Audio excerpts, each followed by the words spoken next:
Assalamu alaikum. I hope you are happy with your family. I am Ariful Islam, the founder of Practice English. Free English Foundation কোর্সের lesson 8 মানে 8 নম্বর ক্লাসে আপনাকে স্বাগতম। আর আজকে আমরা শিখব হচ্ছে স্ট্যান্ডার্ড প্রেজেন্টেশন।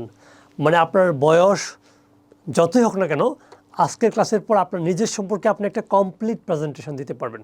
চাকরিজীবী হন, ব্যবসায়ী হন, আপনি যা কিছু হন না কেন, you will be able to represent yourself in front of thousands people. হ্যাঁ, সো আমাদের প্রত্যেকটা ক্লাস কিন্তু বই থেকে নেওয়া হচ্ছে। সো বইটা সংগ্রহ করতে পারেন থাকলে, আর ভালো না থাকলে সংগ্রহ করতে পারেন। আর প্রত্যেকটা ক্লাসের পিডিএফ কিন্তু আমরা কমেন্টে দিয়ে দিব, ফলে আপনি পৃথিবীর যে কোনো জায়গা থেকে আপনি অ্যাক্সেস পাবেন ইনশাআল্লাহ। সো আজকে আমরা এখানে কয়েকটা স্টেপ রয়েছে। তো আমরা প্রেজেন্টেশন দিতে যে সমস্যাটা হয়, আমরা অনেক স্টুডেন্টদের যেটা আমরা অফলাইনে পড়াই, সবাইকে যখন সামনে নিয়ে আসি মানে কোন দিক থেকে শুরু করবে কোন দিকে গিয়ে শেষ করবে সেটা বুঝতে পারে না। That is the biggest problem, সবার এই প্রবলেমটা হয়। সো আমরা এখানে একদম স্টেপ বাই স্টেপ বলবো যে কোনটার পরে আপনি কোন কথাটা বলবেন যাতে করে মানুষ আপনার কথা শুনে, ঠিক আছে? সো স্টেপ 1 হচ্ছে গ্রেটিংস। প্রত্যেকটা জিনিসের গ্রেটিংস দিয়ে শুরু করতে হয়। সো প্রথমে কি, আপনি মুসলমান হলে সালাম দিতে পারেন, আসসালামু আলাইকুম। হিন্দু হলে হয়তো বলতে পারেন যে হ্যাঁ, যেটা বলে আর কি। হ্যাঁ, সো প্রথম আসসালামু আলাইকুম, তারপর যদি সকাল হয় গুড মর্নিং, আফটারনুন, ইভিনিং এটা বলতে পারেন। যখন যেটা হয়, I hope you are happy with your family. এটা হচ্ছে একটা সিগনেচার লাইন, আমাদের সকল স্টুডেন্ট এই লাইনটা বলে। এটার অনেক বড় একটা অর্থ আছে। হ্যাঁ, আশা করি সবাই তো শুধু নিজেকে ভালো রাখার চেষ্টা করি, পরিবারকে এখন গুরুত্ব দেই না। সো আমরা সবাইকে ট্রাই করি যে আশা করি আপনি পরিবারকে নিয়ে ভালো আছেন, তখন পরিবারের কথাটা একবার মনে হয় আপনার, ঠিক আছে? এবং এটা ছোটো বাচ্চাদের জন্য, যদি আপনি একটু বড় হয়ে থাকেন তাহলে লিখতে পারেন আসসালামু আলাইকুম, good morning, I hope you are happy with your family. Thank you very much for giving me an opportunity to introduce myself and share a little bit about my background and experiences. তার মানে আমাকে সুযোগ করে দেওয়ার জন্য ধন্যবাদ। আজকে আমি কি বলতে যাচ্ছি যাতে করে কি আমার এক্সপিরিয়েন্স, আমার অভিজ্ঞতাগুলো যেন বলতে পারি, যেন সুযোগ দেওয়ার জন্য ধন্যবাদ। তারপরে যে আপনাকে সুযোগটা দিয়েছে কথা বলার জন্য তাকে আপনি ধন্যবাদ দিয়ে শুরু করেছেন। 2 নম্বর কাজ হচ্ছে কি, এই কিন্তু সাইকোলজিকে মেনটেন করে করা হয়েছে। তার মানে আমাদের যখন আমরা কথা বলি, একটা মানুষের মনের ভিতরে কী কী প্রশ্ন তৈরি হয়। বললেন যে আপনি আপনার নিজের সম্পর্কে বলবেন, তাহলে মানুষের যে অডিয়েন্স তারা কী প্রশ্ন করে, উনি আসলে কে, উনি আসলে কী করে, উনি আসলে কোথা থেকে আসছে। মানে আপনি যখন বলতেছেন তার মাথার ভিতরে আরেকটা প্রশ্ন করতেছে। সো এই মাইন্ডটাকে রিড করতে হয়। আমি সাইকোলজি নিয়ে অনেক স্টাডি করি, I have to study about a lot, because স্টুডেন্টদের মাইন্ড সম্পর্কে বুঝতে হয়, তারা কখন ফাঁকিবাজি করে, কখন কী করে না করে, তাদের মনের অবস্থা। I need to understand all this things. So I have learning psychology all lot of. So দ্বিতীয় কাজ কি, ইন্ট্রোডাকশন। তো আপনি অনেকভাবে বলতে পারেন যে my name is Ariful Islam, I am Ariful Islam, I am Ariful Islam in front of you, this is Ariful Islam. অনেকভাবে বলতে পারেন। সো এখান থেকে যে কোনো একটা নেবেন, উপর থেকে নেবেন, অথবা এটা একটা বিষয়। 2 নম্বর স্টেপ থেকে আপনি যে কোনো একটা লাইন নেবেন, 2 নম্বর কাজ কমপ্লিট। 3 নম্বর স্টেপ হচ্ছে আপনি কোথায় বর্তমানে বাস করেন। I am from Narsingdi but I live in Bashundhara, Dhaka. তা আমি নরসিংদী থেকে এসেছি বাট বর্তমানে বসুন্ধরায় আমি থাকি, একটা পরিচয় হলো। আপনি আরেকভাবে বলতে পারেন my home district is Narsingdi but currently, বর্তমানে আই লিভ অ্যাট, আমি বর্তমানে বাস করি বসুন্ধরা, অ্যাট বসুন্ধরা ইন ঢাকা। তার মানে ছোটো জায়গার আগে কি বসে, অ্যাট বসে, বড় জায়গার আগে ইন বসে, ঠিক আছে? সো এই জিনিসটা মেনটেন করবেন। আপনার গ্রামের নাম, তারপর আপনার উপজেলার নাম। আপনার যদি উপজেলা দেন তাহলে জেলার নাম, জেলা হলে আপনার শহরের নাম, শহর হলে দেশের নাম।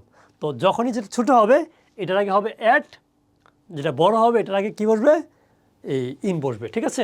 তাহলে এখান থেকে যে কোনো একটা আপনি নেবেন। 4 নম্বর স্টেপ হচ্ছে আপনার এডুকেশন এর প্রফেশনাল স্ট্যাটাস, আপনার লেখাপড়া এবং বর্তমানে কী করছেন এটার একটা সামারি আর কি। The name of my school college is was, নাম। তো ইজ এবং ওয়াজের পার্থক্য কী? The name of my school is, আমার স্কুলের নাম হয় যদি আপনি স্টুডেন্ট থাকেন বা আপনি লেখাপড়া শেষ করে ফেলেছেন।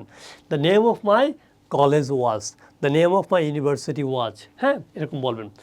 I am also a student of practice English and I am learning every single day. মানে আমি প্র্যাকটিস ইংলিশের একজন ছাত্র, যেটা আপনি পড়ছেন সেটা বলতে পারেন। অথবা যদি আপনি চাকরি করেন তাহলে বলতে পারেন currently I am working as a software engineer at, কোম্পানির নাম।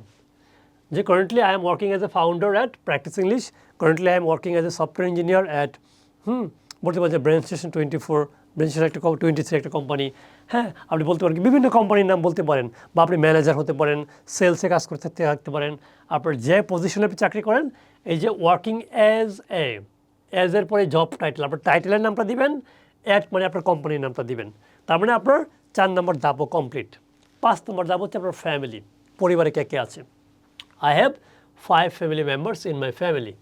5 জন ফ্যামিলি মেম্বার্স। বলতে পারেন আরেকটু কি, মাই ফাদার্স নেম ইজ এটা, মাই মাদার্স নেম ইজ এটা, my father is a farmer, my mother is a house wife.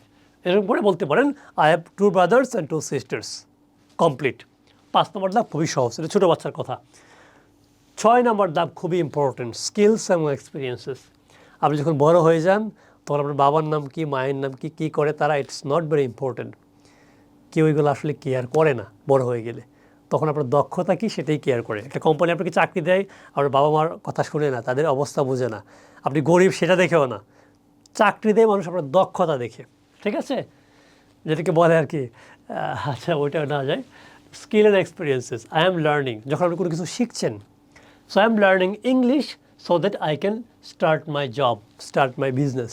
আমি ইংলিশ শিখছি যাতে করে কি আমি ব্যবসা শুরু করতে পারি, ঠিক আছে। এটা হচ্ছে বিষয়। আপনি যে কোনো কিছু শিখছেন সেটা এখানে অ্যাড করে দেবেন, ঠিক আছে।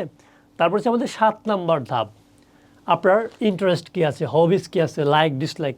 যেমন আই এনজয়, আমি উপভোগ করি reciting holy Quran in my free time.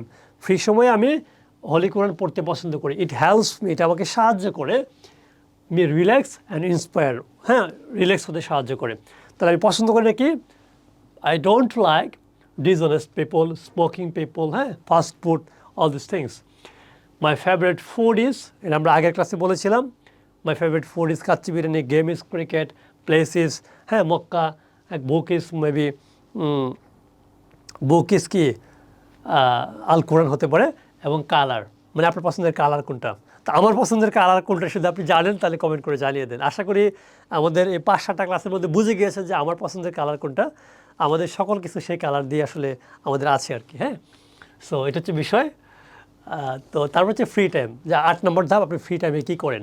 I like travelling, আমি ফ্রি সময় প্রচুর ঘোরাঘুরি করি, ঠিক আছে। I like travelling in my free time. তারপর হচ্ছে 9 নম্বর ফিউচার গোলস, আপনার ভবিষ্যৎ স্বপ্ন কি।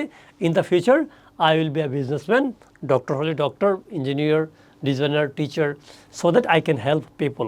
আমরা কিন্তু প্রত্যেকটা কাজ দিয়ে মানুষকে হেল্প করি, কেউ না কেউ উপকৃত হচ্ছে, আপনি জেনে করেন নাকি না জেনে করেন। এই যে আমি একটা কাজ করছি, এটা দিয়ে আপনি উপকৃত হচ্ছেন, ঠিক আছে। হয়তো বা আপনি দোয়া করলে সেই দোয়াটা আমি পাবো, সেটাই কিন্তু, আর তো কিন্তু কিছু না এখানে, ঠিক আছে। অথবা I am working hard to achieve my goals, তার মানে আপনার যে উদ্দেশ্যটা, ফিউচার প্ল্যানটা আছে, সেটা আপনি কি ট্রাই করছেন অ্যাচিভ করার জন্য, ঠিক আছে। 10 নম্বর হচ্ছে closing. That's all about me, pray for me so that I can be the best version of myself. Thank you all for your time and attention. Allah হাফেজ। এই 10টি ধাপে হচ্ছে আপনার প্রেজেন্টেশনটা দিতে হবে। প্রথম ক্লাস কি, প্রথমটা হচ্ছে আপনি বুঝে শুনে শূন্যস্থানগুলো পূরণ করে খাতায় লেখা, 1 নম্বর কাজ। 2 নম্বর কাজ, আপনি সেটা বারবার প্র্যাকটিস করা। ফর এক্সাম্পল, আপনি মনে করবেন যে আপনার পাশে কেউ আছে, তাকে আপনি বলবেন, আসসালামু আলাইকুম, I hope you are happy with your family, thank you very much for giving me an opportunity to share a little bit about my background and experiences, my name is Ariful Islam. এভাবে আপনি পরিচয় দিবেন। মনে করবেন যে কেউ আপনার কথা শুনতেছে, আসলে কিন্তু আমার পাশে কেউ নাই, কিন্তু আপনি এরকম করে প্রেজেন্টেশন দিবেন, তাহলে আপনি একটা কনফিডেন্স পাবেন, ঠিক আছে। তারপরে এটা আমাদের একটা গ্রুপ আছে, আমাদের ফেসবুক গ্রুপ, সেই গ্রুপে আপনার ভিডিওটা আপলোড করবেন, আমরা সেটা দেখব। স্টুডেন্টরা অনেক ভিডিও আপলোড করে, আমরা সেটা একটা রিভিউ দেবো ইনশাআল্লাহ, ঠিক আছে। সো আমি চাই আপনি সুন্দর করে আপনার সম্পর্কে বলে একটা গ্রুপে ভিডিও আপলোড করেন। I will be happy to watch your video, okay. So I am looking for that, I am waiting for your video. So thank you so much. আর প্রত্যেকটা ক্লাস ভালো লাগলে শেয়ার করবেন, অন্যকে যাতে শিখতে পারে, এটা হচ্ছে বিষয়। পরবর্তী ক্লাসে আবারও কথা হবে, সে পর্যন্ত ভালো থাকবেন, পরিবারকে ভালো রাখার চেষ্টা করবেন। আসসালামু আলাইকুম।